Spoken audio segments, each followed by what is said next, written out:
Hello, my name is Dr. Ben Marble. Welcome back to our YouTube channel. Appreciate you being with us. As always, if you like what you see, press like and hit subscribe. So one of the other questions that came in recently with regards to our care, the care of certain things that we do here in our office is number one, well, I'll just talk about this one and then we'll talk about the other ones in other videos. But specifically, something with capsulitis or inflammation in the ball of the foot. So people don't come into the office, right, and say, hey, I have capsulitis. We have to figure that out. So what patients are describing is a significant pain over the ball of the foot. It's just has been unremitting. It's just been getting worse and worse over the weeks and months. So first thing that we do is we take x-rays and we make sure that there is any fracture. That's actually a common place for fractures to occur that are overuse injuries.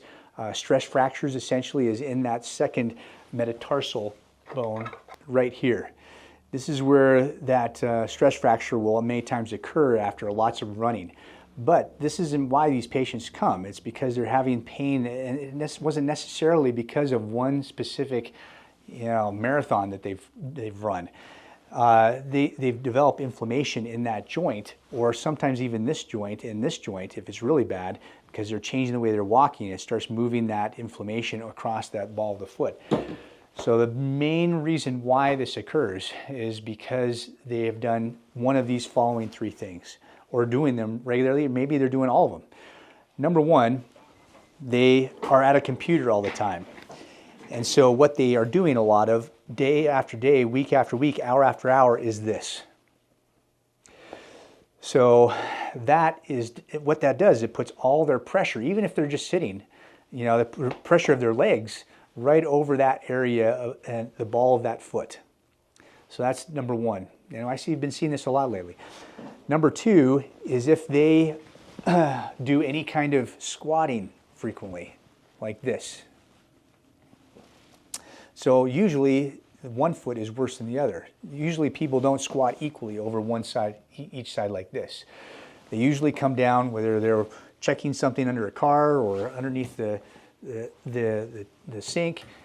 What they're doing is they're putting, again, even more pressure than if they were doing this, right over that area. So the next thing that's also very common is if they are doing a lot of shovels or staying on ladders. All of these types of activities put a lot of pressure, again, right over that area. Now, ultimately, I tell patients, you have to know where your foot is in time and space at all times, right? But you might be needing to be Sherlock Holmes and find out, if yourself, what exactly it is that you're doing that's putting all that pressure over that area. Oh, there's a fourth one. A lot of people that drive for a living, they use that front foot as a brake to go from gas to brake. So they're sitting down and they're pushing with their right foot, and so it's usually on that right side. I usually ask them, hey, are you getting a lot of pressure or doing a lot of driving and moving from place to place, or is your cruise control, is it like damaged? So all of these types of things require that you be very conscientious as to where your foot is in time and space at all times. Then we talk about how we're going to fix this. So yeah, it's important to know what you're doing wrong so you can stop doing that. But then also what we do is we use something called a metatarsal pad on the bottom of an insole, and we ask the patients wear it all the time. It transfers pressure away from that area and puts it more into the arch. Also changing the types of shoes that they're wearing, making sure they're avoiding going barefoot, slippers, sandals, flip-flops, Crocs. These are all things that can prevent this from healing.